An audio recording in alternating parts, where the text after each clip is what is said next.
The West Side rises. The West Side whispers wisdom, its echoes carved in ink and fire, where pages turn like revolutions and knowledge lifts us higher. A native son, a keeper of light, Samuel L. Smith stood tall. The native son, a bookstore, a battleground where minds broke free from walls. Mr. Sam L. Smith opened eyes and minds. He inspired readers, writers, poets, firefighters, students, teachers, adults, and youth leaders, cleaners, scientists, and Black dreamers. Black culture, Black history. He inspired you, and to this very day, through the gathering every Friday at the Westside Oasis, he continues to inspire me. Peace and blessings to all. I encourage you to stay positive, focused, and motivated because consistency leads to success.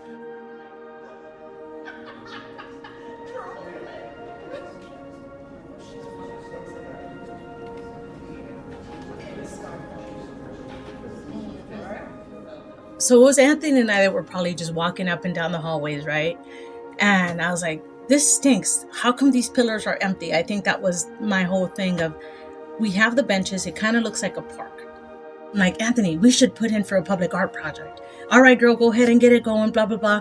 2019, I'm thinking, is when we started the, just to pitch the idea. Went in front of, everyone in the committee at Sunset Park. We presented, hey, this is what we want to do. And when they just started this project, maybe a year and a half ago. So I want everyone to look at the web and look at how, even though some people in here may not know each other, we're all connected. So that's the purpose of this exercise, to show and display that no matter where you go, chances are you're connected to them at some degree of separation. Even though there's different groups here, there's different ages, different ethnicities, we're all still connected, and we're all connected as one. So believe it or not, I already got a concept. I just want to know if you guys wanted to. So my concept is a timeline of I already got like the history.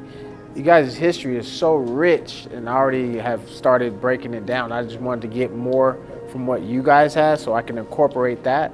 And with the help of Muhammad, we're gonna get excellent mural together for you guys. So don't worry about it. Don't worry about it. Again, didn't ever think that it was going to be what it is now, and the idea that they put together.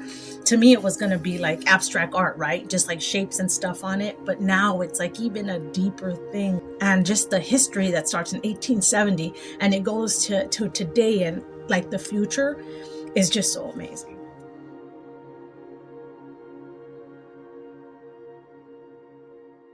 The concept of the Pearson Pillar Project, it tells the story that has been taken out of the history books, starting from the late 1800s into the current age, and it pretty much highlights all of the musicians, philanthropists, sports people. The direction of this project actually was going in one way, and once I met Miss Claytee D, she gave me so much more insight and just took this project to a whole nother level. Art is timeless, it's here forever, and I think it should have some type of substance, like telling the story of historical things that have gone on in the community or just in the world in general. I hope that more of these murals continue to pop up around these streets, and I hope they continue to spread their message. And Mike Norice, he's just the best. And seeing his murals, it's like it makes my day, definitely. This shirt right here is this makes of South Central Los Angeles, all the north-south streets of South Central Los Angeles, from La Cienega to Figueroa. So you turn around. This is the west side of South Central Los Angeles.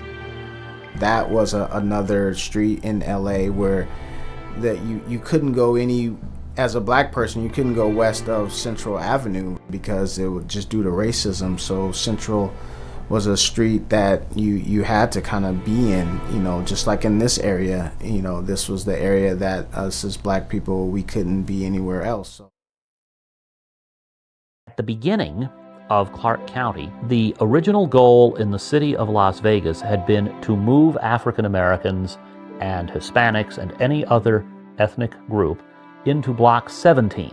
In 1931, construction began on Hoover Dam. The NAACP stepped in and pushed for more.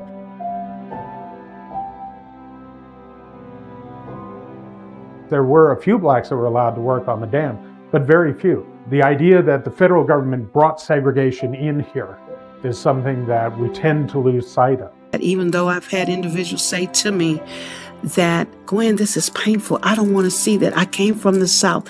I remember that. I remember my mom having to go work for the whites and everything, cleaning their house and being subjected to inferior behavior and things of that nature. And I said, but if we don't know where we come from, we don't know where we're going. When I first came here, of course, now they're coming from everywhere, but everybody came from not only 2 states, 2 cities. Tallulah, Louisiana, and Fordyce, Arkansas.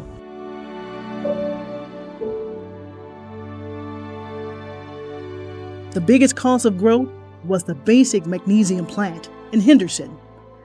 In 1941, Black entertainers were in big demand and were allowed to grace the showrooms up and down the Strip as long as they used the back door and didn't plan on staying after the applause died down. 4 stepbrothers, let's bring them on. In 1946, I was living on the west side at a home called Miss Harrison's home. It was 1001 F Street. We all lived there.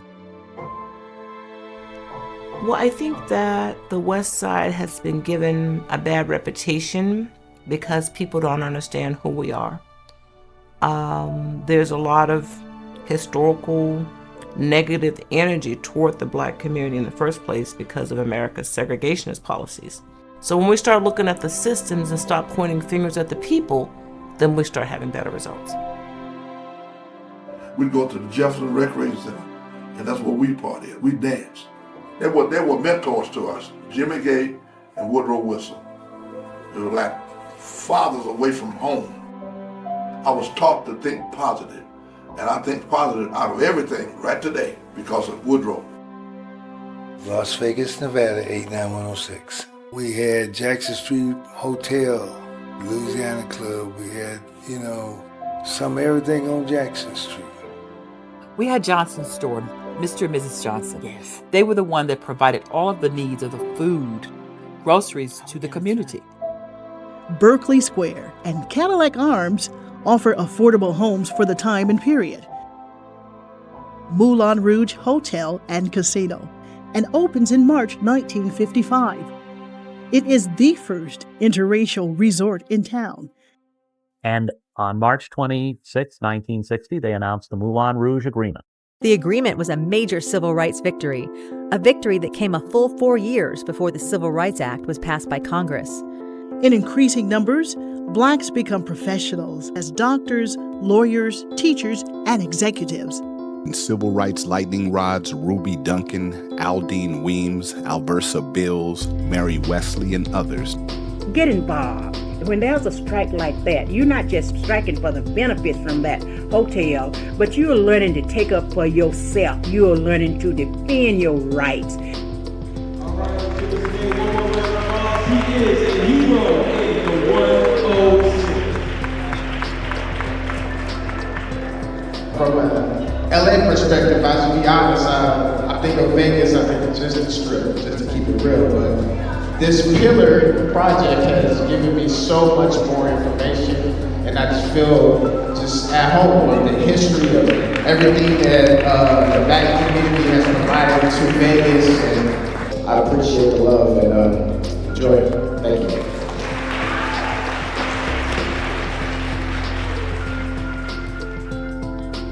Never forget that it's a historic community and remember all the pioneers and trailblazers whose shoulders we're standing on. The Bob Baileys, the Sarah and I Preddies, the Alice Key. Contribute to your freedom because it doesn't last without your support. The project's been going really well.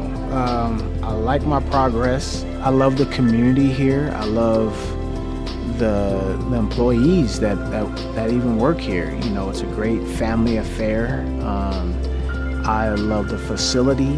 I love the operations that they have, the different programs that they have here. It's a great tight-knit community out here in Vegas that I did not even know existed, to be honest with you.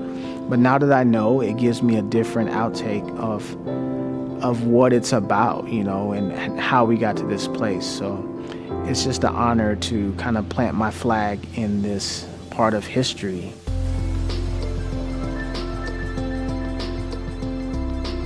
I think traveling and going to different places, you know, sometimes just due to systemic racism, they don't want people of the culture to know that, hey, this is an architect, these are doctors, you know, these are lawyers, these are politicians, these are inventors, you know, that look just like you. We do everything that everyone else does. It's just, you know, sometimes it's hidden.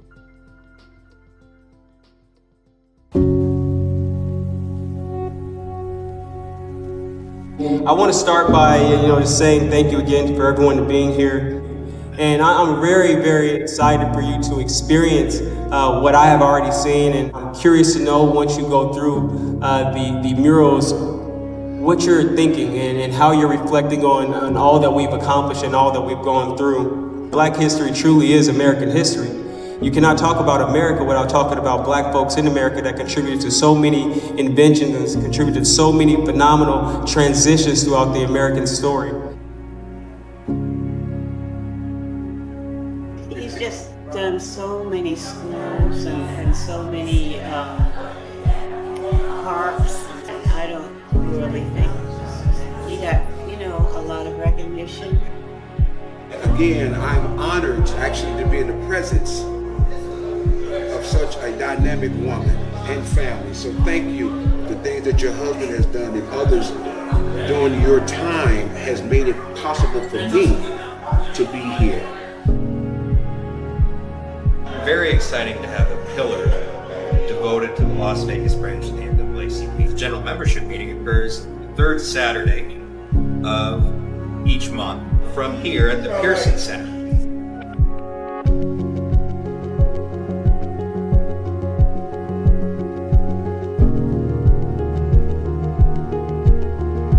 This was not only historic, it is a place for all these other blacks who are trying to find that history can come, even if they don't live across the street.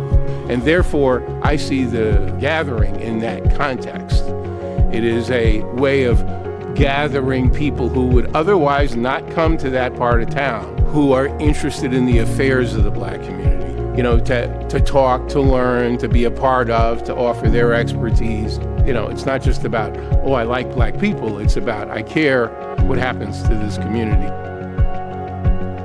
21 pillars are not enough to highlight the people who put their lives on the line for equality and for justice. 21 pillars are not enough to tell the stories of those who are beaten and murdered on the same streets that we walk down every day.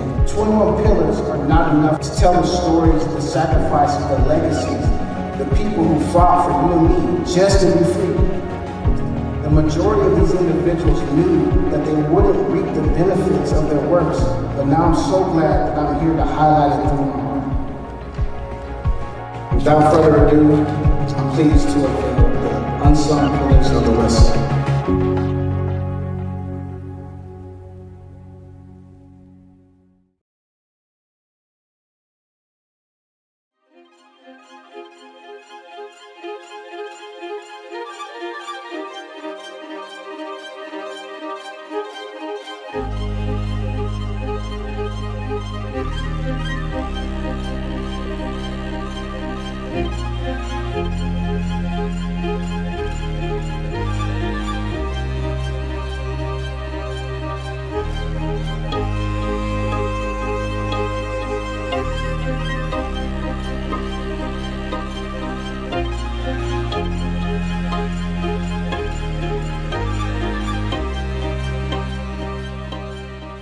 I think Black History Month eventually will become a part of our everyday history.